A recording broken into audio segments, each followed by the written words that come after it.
थेट वार्ता चॅनलवर आपलं मनपूर्वक स्वागत आहे। बुद्धगया मुक्ती आंदोलन, ज्याला महाबोधी महाविहार मुक्ती आंदोलन असेही म्हणतात, हे बिहारमधील बौद्ध गया येथील महाबोधी विहार परिसराचे व्यवस्थापन आणि नियंत्रण बौद्ध समुदायाला परत मिळवून देण्यासाठी सुरू असलेले एक सामाजिक आणि धार्मिक आंदोलन आहे। हे विहार बौद्ध धर्माचे सर्वात महत्त्वाच्या स्थळांपैकी एक आहे, कारण येथेच गौतम बुद्धांना बोधी वृक्षाखाली ज्ञानप्राप्ती झाली होती। या आंदोलनाचा मुख्य उद्देश 1949च्या बौद्ध गया मंदिर अधिनियम रद्द करणे आणि महाबोधी महाविहाराचे पूर्ण नियंत्रण बौद्ध समुदायाकडे सोपवणे हा आहे। महाबोधी विहार हे बौद्ध धर्माचे प्रमुख स्थळ आहे आणि युनेस्कोचे जागतिक वारसा स्थळ आहे। येथे बुद्धांनी ध्यानधारणा करून निर्वाण प्राप्त केले। मध्ययुगात बौद्ध धर्माचा भारतातून प्रभाव कमी झाल्याने हे हिंदू साधूंच्या ताब्यात गेले। 19व्या शतकात ब्रिटिश पुरातत्वशास्त्रज्ञ आणि श्रीलंकेचे बौद्ध भिक्खू अनागारिक धम्मपाल यांनी विहार परत बौद्धांच्या नियंत्रणाखाली आणण्यासाठी प्रयत्न केले। स्वातंत्र्याच्या नंतरच्या काळात 1949 मध्ये बिहार सरकारने बौद्ध गया मंदिर अधिनियम लागू केला। या कायद्याने विहाराच्या व्यवस्थापनासाठी एक समिती स्थापन केली, ज्यामध्ये 4 बौद्ध आणि 4 हिंदू सदस्य तसेच गयाचे जिल्हाधिकारी यांचा समावेश आहे।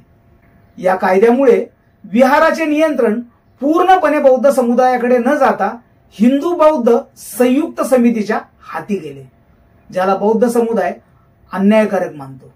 बौद्धांचा असा दावा आहे की हिंदू सदस्य आणि प्रशासन विहारात हिंदू कर्मकांडे आणि प्रथा लादतात, जे बौद्ध तत्वांशी विसंगत आहेत।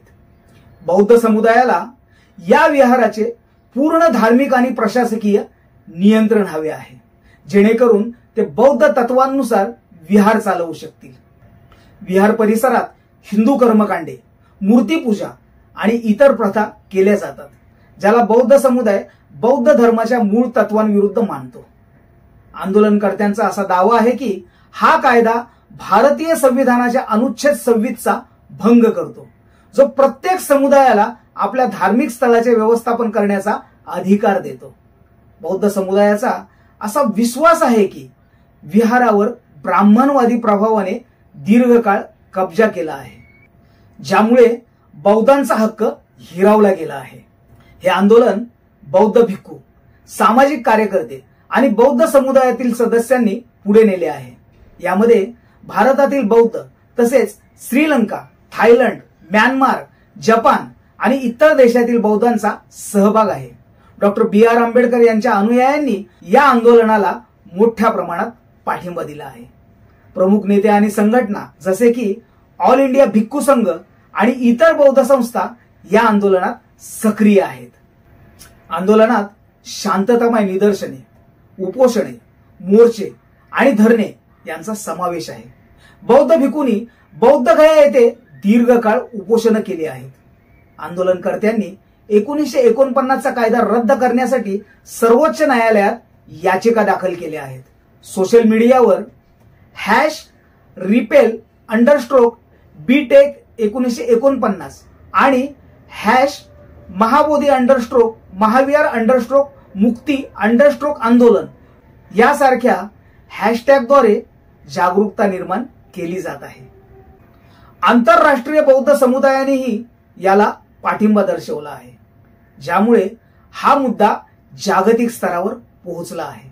1949चा बौद्ध गया मंदिर अधिनियम रद्द करणे, महाबोधी विहाराचे पूर्ण व्यवस्थापन आणि नियंत्रण बौद्ध समुदायाकडे सोपवणे, विहार परिसरात हिंदू कर्मकांडे आणि प्रथा बंद करणे, विहाराचे धार्मिक आणि सांस्कृतिक स्वरूप बौद्ध तत्वांनुसार पुनर्स्थापित करणे हा या आंदोलनाचा मुख्य उद्देश आहे। 2025च्या सुरुवातीला बौद्ध भिक्खूंनी बौद्ध गया येथे सलग 20 दिवसाहून अधिक काळ उपोषण केले। देश विदेशातील बौद्धांनी या आंदोलनाला पाठिंबा दर्शवला आहे। सोशल मीडियावर या आंदोलनाला व्यापक पाठिंबा मिळत आहे।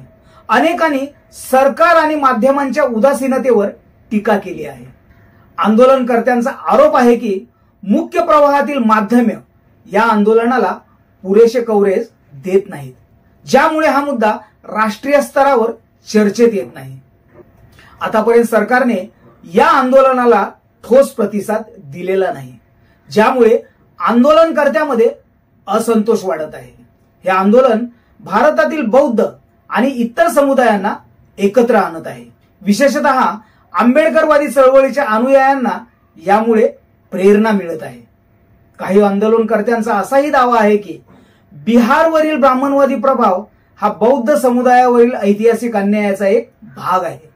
यामुळे जातीय आणि धार्मिक चर्चांना चालना मिळत आहे। आंतरराष्ट्रीय बौद्ध समुदायाच्या पाठिंब्यामुळे भारत सरकारवर दबाव वाढत आहे, कारण हे जागतिक बौद्ध समुदायासाठी महत्वाचे आहे। मुख्य प्रवाहातील माध्यमे या आंदोलनाला पुरेसे स्थान देत नाहीत, ज्यामुळे जनजागृती मर्यादित राहते। सरकारने अद्याप या मागण्यांवर ठोस कारवाई केलेली नाही। विहाराच्या व्यवस्थापनात हिंदू आणि बौद्ध यांच्यातील वादामुळे धार्मिक तणाव निर्माण होण्याची शक्यता आहे। 1949च्या कायद्याला आव्हान देण्यासाठी कायदेशीर लढाई लांब आणि गुंतागुंतीची आहे। बुद्धगया मुक्ती आंदोलन हे बौद्ध समुदायाच्या धार्मिक स्वायत्तता आणि ऐतिहासिक हक्कांसाठीचा लढा आहे। हे आंदोलन केवळ विहाराच्या व्यवस्थापनापुरते मर्यादित नसून बौद्ध धम्माच्या पुनरुज्जीवन आणि भारतातील बौद्ध समुदायाच्या सांस्कृतिक ओळखीशी निगडित आहे। याला देश विदेशातून पाठिंबा जरी मिळत असला तरी सरकार आणि माध्यमांची उदासीनता यामुळे आंदोलनाला मोठी आव्हाने भेडसावत आहेत। भविष्यात याला अधिक व्यापक समर्थन मिळाल्यास हा मुद्दा राष्ट्रीय आणि आंतरराष्ट्रीय स्तरावर महत्वाचा ठरू शकतो। महाबोधी महाविहार मुक्तीचा हा लढा शेवटपर्यंत लढण्याचा निर्धार आंदोलनकर्त्याचा असल्याचे दिसत आहे। या बाबतीत तुम्ही तुमचे मत कमेंट बॉक्समध्ये जरूर नोंदवा आणि या व्हिडिओला जास्तीत जास्त शेअर करा। जय भीम, जय संविधान।